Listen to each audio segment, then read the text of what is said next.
এবার শুনেন, মুয়াজ এবং মাজ বদরের যুদ্ধে অংশগ্রহণ করেছে, ছোট ছোট বাচ্চা 10-12 বছরের। বলতেছে একটা গুন্ডা আছে আমার নবীকে অনেক কষ্ট দেয়, একটা মূর্খ আছে, একটা সন্ত্রাস আছে আমার নবীকে কষ্ট দেয়, তার নাম আবু জাহেল। কি নাম?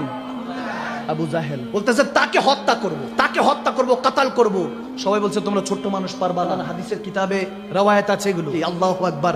তারা যখন বলতেছে বদরের যুদ্ধে 313 জন, তারা দুইজনও গিয়েছে, বলতেছে আমার নবীকে যারা কষ্ট দেয় তাকে আমি শেষ করব। যখন মুয়াজ এবং মাজ আগাচ্ছে আগাচ্ছে, কাফেরদের সাথে লড়াই করছে, ছোট মানুষ তো তলোয়ারই আলগাইতে পারে না ঠিক মতো, কি যুদ্ধ করবে। তারপরে ইমানের শক্তি, ইমানের চেতনা অন্যরকম। এদিক দিয়ে অনেক কাফেররা দৌড়াইতেছে। এক কাফের আরেক কাফেরকে জিজ্ঞেস করে, কিরে আমরা 1000 মানুষ, মুসলমান 313 জন, ঠিক মতো খায়ও নাই, অথচ আবু জাহেল গতকালকে যুদ্ধের আগে উট জবাই করে আমাদেরকে খাওয়াইছে, বিরিয়ানি খাওয়াইছে, উট খাওয়াইছে, আমরা এখন শক্তিশালী, কিন্তু পালাইতেছে কেন সবাই? বলে জানি না, মুসলমানের গর্দান ফেলে দিতেছি কিন্তু মুসলমানের হাত থেকে তলোয়ার পড়তেছে না। আল্লাহু আকবার। সাহাবাদের এই আকীদা, এই ইমানের জজ্বা দেখে, এই কন্ট্রোল দেখে, এই পাওয়ার অফ আল্লাহ অলমাইটি দেখে তারা ভয় পালাচ্ছিল একজন আরেকজনের সাথে বলতে বলতে। বলে গর্দান ফেলে দিয়েছি মুসলমানদের, এখনো তলোয়ার পড়ে না, এখনো পর্যন্ত কাফেরদের বিরুদ্ধে লড়াই করছে, আমাদের সাথে লড়াই করছে, এই জাতির সাথে কিভাবে জিতবো, এজন্য পালাইতাছি। তখন এরকম পড়তে বলতে দেখা যায় মাজ এবং মুয়াজ কাফিরদের সাথে যুদ্ধ করতেছে। এক জায়গায় গিয়ে এমন হয়েছে যে ছোট ভাই যুদ্ধ করতে করতে হঠাৎ একটা কাফেরের কোপটা এসে পড়লো এক হাতের মধ্যে। পড়তেই হাতটা, ছোট্ট বাচ্চার হাতটা কেটে পড়ে গেল।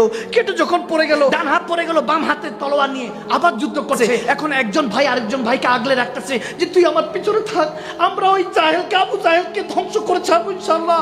যারা আমার নবীকে কষ্ট দেয় তারা দুনিয়াতে কখনো শান্তিতে থাকতে পারবে না। সেই সাহাবীদের আকীদা মনের মধ্যে নেন। মুমিন, ইয়া আইয়ুহাল্লাযীনা আমানু আমিনু, হে মুমিনরা, হে সুন্নি জনতারা, আবার ঈমান ঠিক করেন। জাহিলি যুগের মধ্যে আমরা পড়ে আছি, আমাদের ভিতর থেকে উদারতা, ভালোবাসা চলে যাচ্ছে।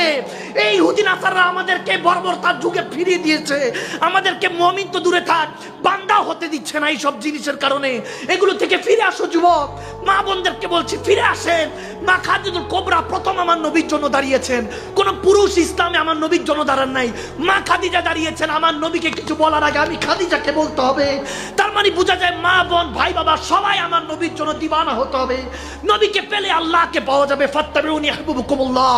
মুয়াজ এবং মাজ যখন যাচ্ছে, কাটতে কাটতে একজন আরেকজনকে পাহারা দিয়ে, ছোট ভাইকে বড় ভাই আলাদা করে পাহারা দিচ্ছে যে তুই পিছনে থাক, তুই পিছনে থাক, তোকে মেরে ফেলবে নয়তোবা। এখন ছোট ভাই বলতেছে, ভাইজান আমার একটা বাম হাত কেটে গেছে, রগের সাথে হাত ঝুলে আছে, ব্যথা হচ্ছে, তাকলিফ হচ্ছে, রক্ত পড়ছে, কি করব? বলে কি করবি? বলে আমি পা দিয়ে এভাবে ধরি, আপনি এক কোপ দিয়ে ফেলে দেন। তারপরে বড় ভাই কেটে ফেলে দিল। আরেক জায়গায় দেখা গিয়েছে বড় ভাইয়ের বাম হাত কেটে গেল। এখন একটাই